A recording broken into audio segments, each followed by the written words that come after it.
মঞ্চে উপবিষ্ট কিশোরগঞ্জের বিভিন্ন অঞ্চল থেকে খ্যাতিমান কীর্তিমান ওলামায়ে কেরাম, অত্র এলাকার আমার শ্রদ্ধেয় মুরব্বিয়ান, সমবয়সী বন্ধুরা, আসসালামু আলাইকুম। আজকের এই মাহফিলে মনের অনেকটি ইচ্ছের কারণে হৃদয়ের টানে আজকে এই মাহফিলে আমার এই উপস্থিতি। যে মহান ব্যক্তির নামে এই ফাউন্ডেশন, মৌলানা সফিউদ্দিন সাহেব, ওনাকে আল্লাহর ইচ্ছায় খুব কাছ থেকে দেখার এবং ওনার সংস্পর্শে থাকার সুযোগ আমার হয়েছে। আমার মনে হয় আপনাদের অনেকে এখানে আছেন যারা জানেন, এবং তখনকার অনেকের একটা ইতিহাস অনেক মনে থাকার কথা। এখানে আমাদের আজমি সাহেব আছে, সম্ভবত ওনার খেয়াল থাকার কথা। 1992 সনে বোজারদিয়ার শাহ আলী মাজারকে কেন্দ্র করে যে উদ্ভূত পরিস্থিতির সৃষ্টি হয়েছিল, সেই পরিবেশে করিমগঞ্জের সমস্ত ওলামায়ে কেরামদের বিরুদ্ধে একটি মিথ্যা এবং ষড়যন্ত্র মামলা হয়েছিল। আমাদের করিমগঞ্জের এবং কিশোরগঞ্জের কথিত দশা যে সমস্ত আলেম ওলামায়েরা ছিলেন,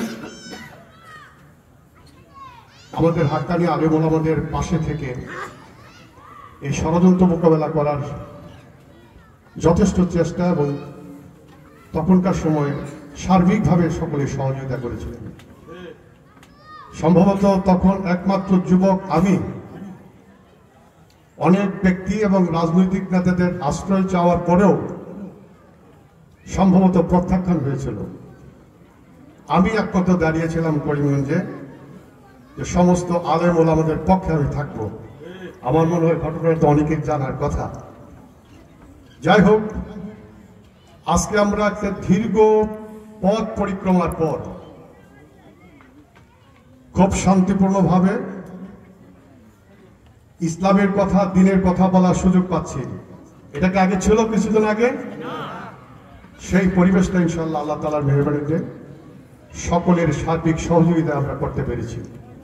স্বাধীনভাবে কথা বলা, মুক্তভাবে চলাফেরা করা, ইসলাম সম্পর্কে সঠিক তথ্য প্রদান করা, এই বিষয়গুলা এখন আমার মনে হয় খুব স্পষ্ট এবং পরিষ্কারভাবে আমরা বলতে পারি। আজকের এই প্রেক্ষাপটে আমি আপনাদের কাছে আবেদন করব, এই মাহফিলে আমার বক্তব্য অত্যন্ত বেমানান। আমি এই মাহফিলে এত বড় গুণী জনদের মাঝে আমার বক্তব্য কোনো অবস্থাতেই শোভনীয় নয়। আমি ওনাদের প্রতি যথার্থ শ্রদ্ধা এবং সম্মান প্রদর্শন করে বলবো, দেশ, জাতি, সমাজ সার্বিকভাবে এবং ধর্মকে নিয়ে আমরা বর্তমান প্রেক্ষাপটে আলোচনা করব, যাতে একটি সুন্দর বাংলাদেশ বিনির্মাণের জন্য আমরা চেষ্টা করতে পারি। আপনাদের সকলের সহযোগিতা চাই, আপনারা সকলেই সহযোগিতা করবেন। একটি সুন্দর পৃথিবী আমরা সৃষ্টি করতে চাই। আপনারা সকলে এসেছেন, আমাকে যারা দাওয়াত করেছেন তাদের সকলের প্রতি আমার আন্তরিক কৃতজ্ঞতা এবং ধন্যবাদ জানাই। আমার ব্যক্তিগতভাবে ছোটবেলার বন্ধু ডক্টর জেহাদ খান সাহেব এসেছেন, আমার কাছে খুব ভালো লেগেছে। দীর্ঘ প্রায় 30 বছর পরে আমি এবং আমার বন্ধু একসাথে বসে কথা বলার সুযোগ হয়েছে। সকলকে ধন্যবাদ। আপনারা ভালো থাকবেন, আমার জন্য দোয়া করবেন। আসসালামু আলাইকুম।